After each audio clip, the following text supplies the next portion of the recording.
Baik, saya akan membacakan kebenaran firman Tuhan yang terambil dari Kejadian 21 ayat 1 sampai 34. Beginilah kebenaran firman Tuhan. Berkatalah Sarah, Allah telah membuat aku tertawa. Setiap orang yang mendengarnya akan tertawa karena aku. Lagi katanya, siapakah tadinya yang dapat mengatakan kepada Abraham, Sarah menyusui anak, namun aku telah melahirkan seorang anak laki-laki baginya pada masa tuanya. Abraham mengusir Hagar dan Ismail. Bertambah besarlah anak itu dan ia disapi. Lalu Abraham mengadakan perjamuan besar pada hari Ishak disapi itu. Pada waktu itu Sarah melihat bahwa anak yang dilahirkan Hagar, perempuan Mesir itu bagi Abraham, sedang main dengan Ishak, anaknya sendiri. Berkatalah Sarah kepada Abraham, usirlah hamba perempuan itu beserta anaknya, sebab anak hamba ini tidak akan menjadi ahli waris bersama-sama dengan anakku Ishak. Hal ini sangat menyebalkan Abraham oleh karena anaknya itu. Tapi Allah berfirman kepada Abraham, janganlah sebal hatimu karena hal anak dan budakmu itu.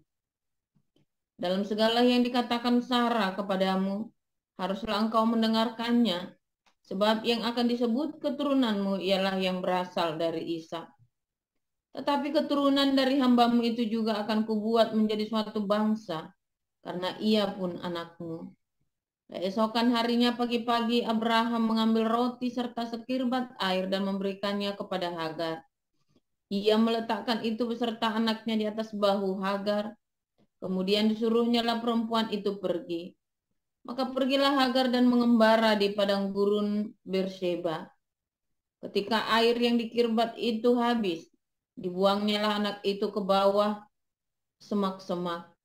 Dan ia duduk agak jauh, kira-kira sepemanah jauhnya. Sebab katanya, tidak tahan aku melihat anak itu mati. Sedang ia duduk di situ, menangislah ia dengan suara nyaring. Allah mendengar suara anak itu. Lalu malaikat Allah berseru dari langit kepada Hagar, katanya kepadanya, apakah yang engkau susahkan, Hagar? Janganlah takut, sebab Allah telah mendengar suara anak itu dari tempat ia terbaring.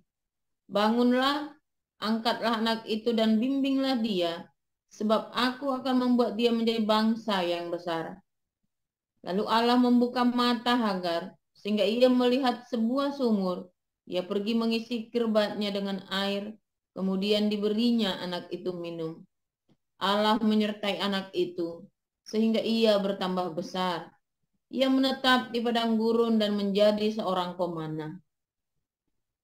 Maka tinggallah ia di padang gurun Paran, dan ibunya mengambil seorang istri baginya dari tanah Mesir.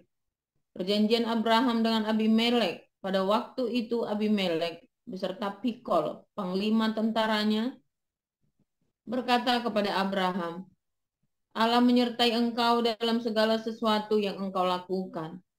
Oleh sebab itu bersumpahlah kepadaku di sini demi Allah, bahwa engkau tidak akan berlaku curang kepadaku, atau kepada anak-anakku, atau kepada cucu cicitku. Sesuai dengan persahabatan yang kulakukan kepadamu. Demikianlah harus engkau berlaku kepadaku dan kepada negeri yang kau tinggali sebagai orang asing. Lalu kata Abraham, aku bersumpah. Tetapi Abraham menyesali Abimelek tentang sebuah sumur yang telah dirampas oleh hamba-hamba Abimelek. Jawab Abimelek, aku tidak tahu siapa yang melakukan hal itu. Lagi tidak kau beritahukan kepadaku, dan sampai hari ini belum pula aku dengar. Lalu Abraham mengambil domba dan lembu dan memberikan semuanya itu kepada Abimelek. Kemudian kedua orang itu mengadakan perjanjian. Tetapi Abraham memisahkan 7 anak domba betina dari domba-domba itu. Lalu kata Abimelek kepada Abraham, untuk apakah ketujuh anak domba yang kau pisahkan ini? Jawabnya, ketujuh anak domba ini harus kau terima dari tanganku untuk menjadi tanda bukti bagiku bahwa akulah yang menggali sumur ini. Sebab itu, orang menyebutkan tempat itu Berseba. karena kedua orang itu telah bersumpah di sana. Setelah mereka mengadakan perjanjian di Berseba, pulanglah Abimelek beserta Pikol, panglima tentaranya, ke negeri orang Filistin. Lalu Abraham menanam sebatang pohon tamariska di Berseba dan memanggil di sana nama Tuhan, Allah yang kekal. Dan masih lama Abraham tinggal sebagai orang asing di negeri orang Filistin. Demikian pembacaan firman Tuhan. Baik, terima kasih Bu Sarma. Kita akan lanjutkan untuk pembacaan firman dari Perjanjian Baru yang akan dibacakan oleh Bu Nanti Tommy. Silakan Bu. Terima kasih, selamat pagi semua. Firman Tuhan pagi ini dari Lukas Yohanes Pembaptis.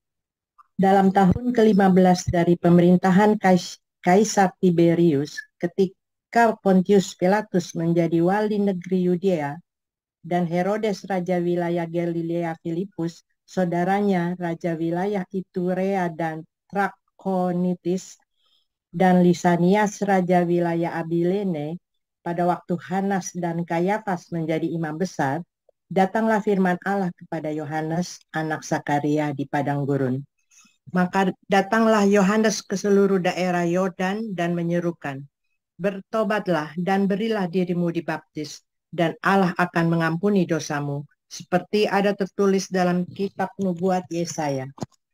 Ada suara yang berseru-seru di padang gurun, persiapkanlah jalan untuk Tuhan, luruskanlah jalan baginya. Setiap lembah akan ditimbun dan setiap gunung dan bukit akan menjadi rata. Yang berliku-liku akan diluruskan, yang berlekuk-lekuk akan diratakan. Dan semua orang akan melihat keselamatan yang dari Tuhan. Lalu ia berkata kepada orang banyak yang datang kepadanya untuk dibaptis, katanya, "Hai kamu keturunan ular beludak, siapakah yang mengatakan kepada kamu melarikan diri dari murka yang akan datang? Jadi hasilkanlah buah-buah yang sesuai dengan pertobatan. Dan janganlah berpikir dalam hatimu, Abraham adalah bapak kami. Karena aku berkata kepadamu, Allah dapat menjadikan anak-anak bagi Abraham dari batu-batu ini. Kapak sudah tersedia pada akar pohon, dan setiap pohon yang tidak menghasilkan buah yang baik akan ditebang dan dibuang ke dalam api." Orang banyak bertanya kepadanya, "Jika demikian, apakah yang harus kami perbuat?" Jawabnya, "Barang siapa mempunyai 2 helai baju, hendaklah ia membaginya dengan yang tidak punya. Dan barang siapa mempunyai makanan, hendaklah ia berbuat juga demikian."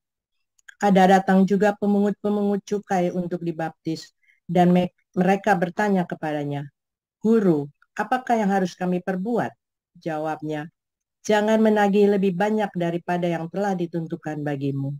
Dan prajurit-prajurit bertanya juga kepadanya, "Dan kami, apakah yang harus kami perbuat?" Jawab Yohanes kepada mereka, "Jangan merampas dan jangan memeras, dan cukupkanlah dirimu dengan gajimu." Tetapi karena orang banyak sedang menanti dan berharap, dan semuanya bertanya dalam hatinya tentang Yohanes, kalau ia adalah Mesias, Yohanes menjawab dan berkata kepada semua orang itu, Aku membaptis kamu dengan air, tetapi ia yang lebih berkuasa daripadaku akan datang dan membuka tali kasutnya pun aku tidak layak. Ia akan membaptis kamu dengan Roh Kudus dan dengan api. Alat penampi sudah di tangannya untuk membersihkan tempat pengirikannya dan untuk mengumpulkan gandumnya ke dalam lumbungnya. Tetapi debu jerami itu akan dibakarnya dalam api yang tidak terpadamkan. Dengan banyak nasihat lain, Yohanes memberitakan Injil kepada orang banyak. Akan tetapi setelah ia menegur raja wilayah Herodes karena peristiwa Herodias istri saudaranya dan karena segala kejahatan lain yang dilakukannya, raja itu menambah kejahatannya dengan memasukkan Yohanes ke dalam penjara. Ketika seluruh orang banyak itu telah dibaptis dan ketika Yesus juga dibaptis dan sedang berdoa, terbukalah langit dan turunlah Roh Kudus dalam rupa burung merpati ke atasnya. Dan terdengarlah suara dari langit, "Engkaulah anakku yang kukasihi, kepadamulah aku berkenan." Ketika Yesus memulai pekerjaannya, ia berumur kira-kira 30 tahun.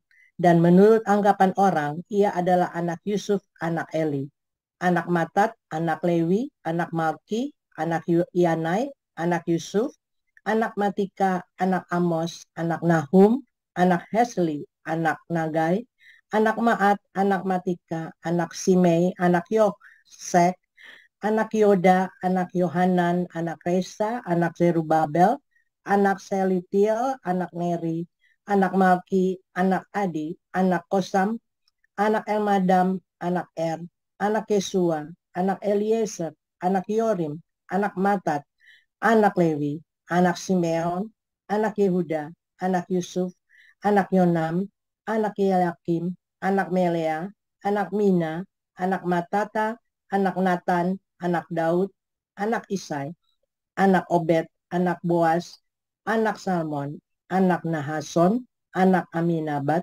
anak Admin, anak Arni, anak Hesron, anak Peres, anak Yehuda, anak Yakub, anak Iskak, dan anak Abraham, anak Terah, anak Nahor, anak Seruk, anak Rehu, anak Pelek, anak Eber, anak Salmon, anak Kenan, anak Arpaksad, anak Sem, anak Nuh, anak Lamek, anak Metusala, anak Henok, anak Yared, anak Mahalel, anak Kenan, anak Enos, anak Set, anak Adam, anak Allah. Sekian firman Tuhan. Amin. Ben, terima kasih untuk Ibi. Kita akan lanjut ke dalam firman. Ya kan, firman renungan dengan judul Yesus orang Palestina yang akan dibawakan oleh Pastor Joseph Paulsak. Silakan, Pastor. Haleluya, luar biasa. Firman Tuhan selalu baru setiap hari. Biasanya saya sudah di spot belum ya? Minta tolong di spot, Pastor. Sudah ya? Oke, God bless you. Oke. Saudara, Yesus orang Palestina, ya. Hari-hari ini ya ada banyak sekali video di YouTube yang menyebar bahwa Yesus adalah orang Palestina, ya. Dan orang-orang yang di Eropa juga, pendeta-pendeta Eropa dan pendeta-pendeta Indonesia juga banyak yang ngomong Yesus juga orang Palestina, bilangnya begitu ya. Saya sampai bingung, ini orang, aduh saya nggak ngerti ya cara berpikir orang-orang ini, sejak kapan Yesus itu jadi orang Palestina, saudara ya. Kalau Anda tadi baca, tidak ada kata Palestina di dalam riwayatnya Tuhan Yesus ya. Raja Herodes, Raja Galilea, Pontius Pilatus, wali negeri Yudea, ya. Power off. Bahkan tidak disebutkan kata Palestina. Di dalam perjanjian baru, Anda tidak akan menemukan kata Palestina, saudara. Ya, yang cerita tentang Palestina. Ini orang dari Palestina, nggak ada, saudara. Nggak akan ada cerita itu. Karena Palestina sudah punah. Di zaman perjanjian baru itu udah nggak ada. Kalau Anda baca Al-Quran, tidak ada satu kata Filistin atau Palestina di dalam Al-Quran. Ya, lalu dari mana ya katanya orang Islam kan Yesus ini sama dengan Isa, lalu dari mana Isa ini orang Palestina? Wah, ini kan pasti gundul peyang saudara yang bicara. Saudara, saya sedang menyampaikan apa saudara, bahwa roh dusta itu merajalela di seluruh dunia saudara ya, memutarbalikkan fakta, memframing setiap orang, melakukan kebenaran yang sudah ada ditutup dengan dusta dan dilakukan dengan atas nama kemanusiaan dengan luar biasa ya hebatnya, sehingga dusta itu nampak seperti kebenaran dan yang benar itu malah jadi salah. Ya, yang sering saya bilang, kalau Yesus orang Palestina, Daud orang Palestina, maka si Goliat ini jadi orang Yahudi, saudara. Itulah mujizat Allah SWT di akhir zaman, saudara ya. Bahwa Allah SWT berhasil mengubah Yesus dan Daud menjadi orang Palestina dan Goliat jadi orang Yahudi. Ya nggak heran orang Yahudi dikutuk jadi keras semua ya. Tapi itu yang terjadi saudara ya. Sejak tahun 700, roh dusta itu merajalela dengan luar biasa.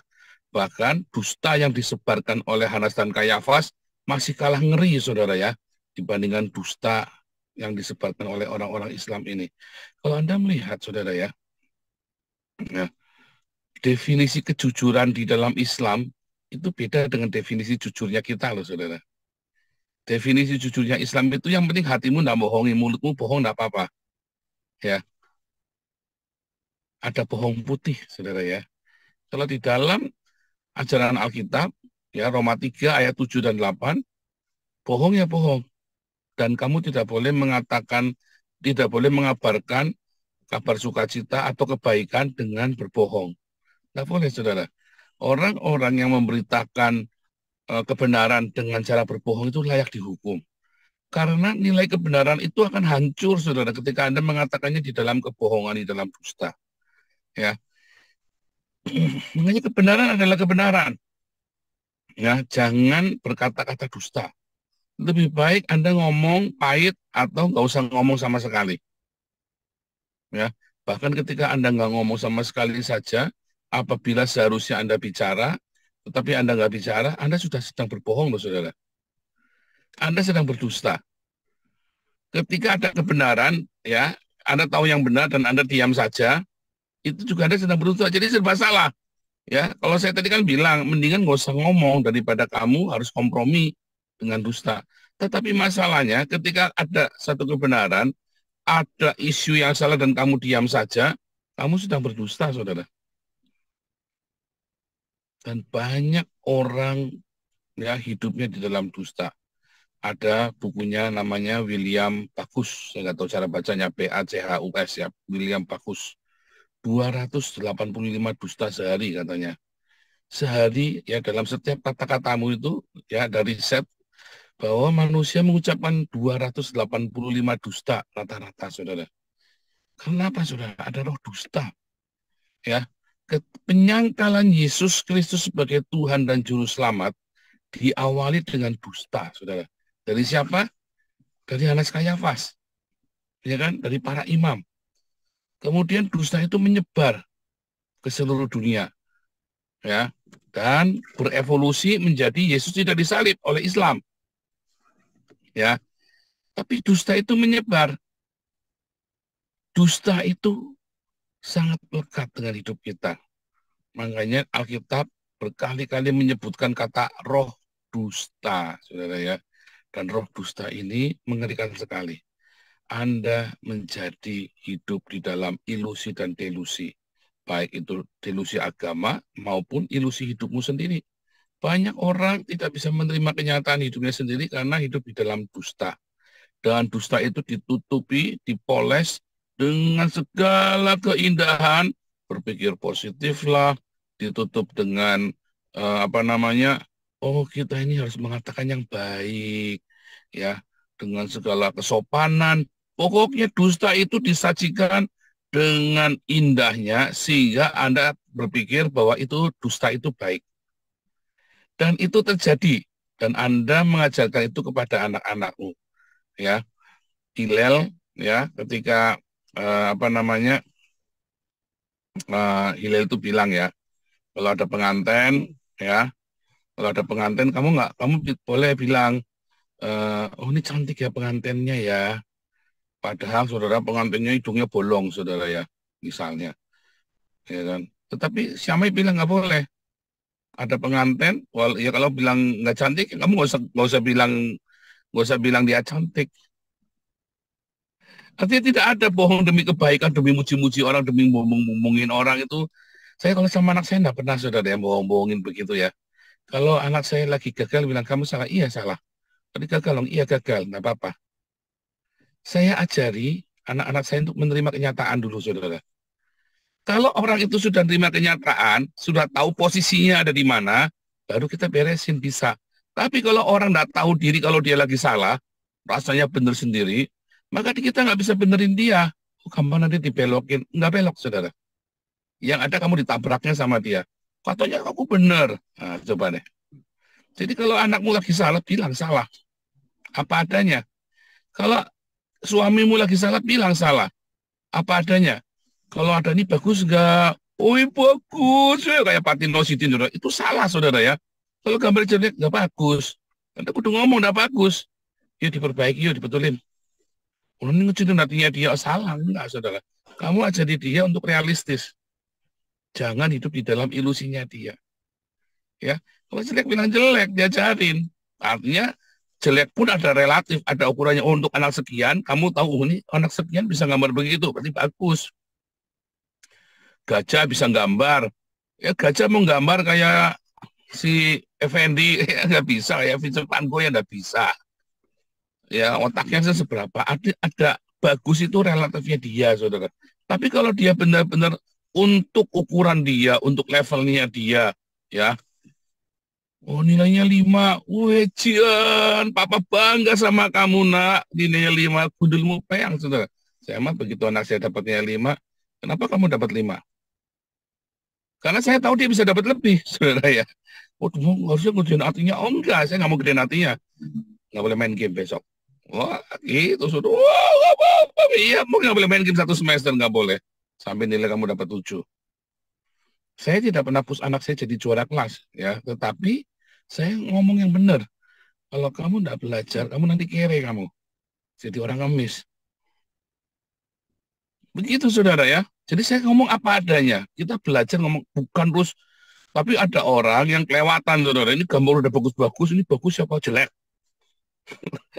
Ya, itu juga salah. Kamu juga berdosa juga. Ini bocah gitu namanya, saudara. Jangan apa adanya. Nggak usah kamu angkat-angkat, nggak usah kamu turun-turun. Ya, ini gagal dong, iya gagal. Salah dong, salah. Bodoh, iya bodoh. Tapi bukan berarti kamu nggak bisa memperbaikinya. Nah, masalahnya orang kan malas ngomong begitu kan. Makanya saudara, akhirnya anakmu lebih percaya sama orang lain. Karena kalau sama orang tuanya nggak akan ngomong jujur kan. Ya nggak, saudara? Dan saya dulu pernah bicara ya, di tahun lalu ya, bahwa orang yang paling jujur adalah musuh kita, saudara. Orang yang paling suka bohong adalah orang yang paling dekat dengan kita. Kalau kamu lagi salah, lagi sedih, oh enggak apa-apa, itu bagus, kamu begitu saja, enggak apa-apa, ayo. Kamu ceritanya mau memberikan kekuatan sama dia, tapi kamu sebenarnya sedang apa, saudara? Sedang menyelakain dia. Dia nggak bisa terima kenyataan. Aku bangun, oh enggak, kamu belum seberapa, tenang aja kamu. Berapa mati loh, iya lo mati loh. Kamu celaka, iya celaka bahaya, iya bahaya. Aduh gimana? Iya, kamu diam dulu. Kita pelajari dulu bahayanya sampai di mana. Bahaya, iya bahaya. Kalau nggak, oh enggak apa-apa, enggak bahaya. Lagi nggak bahaya, tiba-tiba jebluak, enggak setukil, saudara. Misalnya kan ya. Jangan, saudara ya. Apa adanya saja. Tapi, ya, waktu kita menyampaikan apa adanya, nanti panik, Pak. Ya nggak apa-apa, biarin saja. Karena dari kecil dia tidak pernah dikasih tahu kenyataan, makanya dikasih tahu kenyataan, dia panik. Ya salahnya siapa, saudara? Ya, salahnya siapa? Dikasih tahu, akhirnya dikasih tahu kebenaran malah ngamuk akhirnya karena dia dari kecil biasa dibohongin. Iya kan? Nah, tetapi jangan kalau yang lagi bagus malah kamu jelek-jelekin. Ya enggak, pada porsinya saja. Enggak usah jelek-jelekin, enggak usah bagus-bagusin. Apa adanya saja menurut penilaianmu yang jujur itu lebih baik. Ya. Itu lebih baik, saudara ya. Makanya ya, seringkali musuh kita kan kalau ngomong kan dia cari kejelekannya kita kan. Wah kalau gitu salah, begini. Dulu ya si ceker babi kan paling sering kan jelek-jelekin kita kan. Dari si ceker babi itu jelek-jelekin kita, saudara. Saya cepat hampir ya, nih kurang ini. Kamu udah salah di mana? Kita perbaiki terus, saudara ya. Semua ya yang dituduhkan oleh musuh-musuh kita untuk menjelek-jelekan kita, itu saya pelajari, saudara. Mungkin kita memang salah. Walaupun 90% mereka cuma asal bunyi. Tetapi itu sebagai kontrol. Ya. Sebagai kontrol kita. Ayo, open keuangan. Yang benar diberesin, Galarua. Ayo, ini semua diberesin. Administrasi yang benar. Itu sebagai kontrol. Ya, saya sering tegur pengurus ya. Kamu tahu, nggak usah terjadi apa-apa saja bisa fitnah. Apalagi kalau sudah terjadi beneran. Begitu, saudara ya. Makanya Anda kalau punya musuh, ya jangan takut dia ngomong hal yang jelek tentang Anda. Anda dengerin, Anda nilai, Anda introspeksi, ya 90% yang dia ngomong itu dosbol. Tapi yang 10% benar, saudara ya. Nah itu Anda harus filter, Anda perbaiki. Ya. Karena dia ngomong jujur dibandingkan dengan orang-orang yang suka muji-muji kamu. Makanya kalau orang muji-muji saya, berarti emang nggak mau terlalu pusing, saudara ya. Karena kalau orang muji-muji kamu jadi lengah. Padahal pada banyak sekali cacatmu, tapi dia muji-muji kamu. Karena dia temanmu, karena dia mau ngomong yang jelek itu nggak enak. Ya kan? Tetapi kalau buat saya, ya, teman yang baik itu jujur sama saya, saudara ya. Teman yang baik itu jujur. Ya. Tapi musuh lebih jujur lagi. Musuh itu lebih jujur lagi. Makanya saya tidak pernah meremehkan orang-orang yang membenci saya. Ya kan? Tapi tidak pernah dimasukkan ke hati. Karena itu dia bodoh. Dia jelek-jelekin saya. Dia bodoh, saudara. Karena saya belajar dari situ. Ya kan? Saya belajar dari situ. Dari yang dia ngomong. Ya, sesama politikus saling nabrak kan. Maka harusnya politikus yang lain dia belajar. Yang dia ngomong, jangan emosi, jangan panas. Pemerintahan, ada oposisi. Harusnya berterima kasih, cepat-cepat diperbaiki, tanpa harus merasa terganggu. Harusnya begitu, saudara. Tetapi sayangnya di dalam Islam itu nggak bisa, ya. Dan banyak orang beragama, ya, nggak bisa begitu. Karena mereka agama itu sendiri adalah waham, delusi.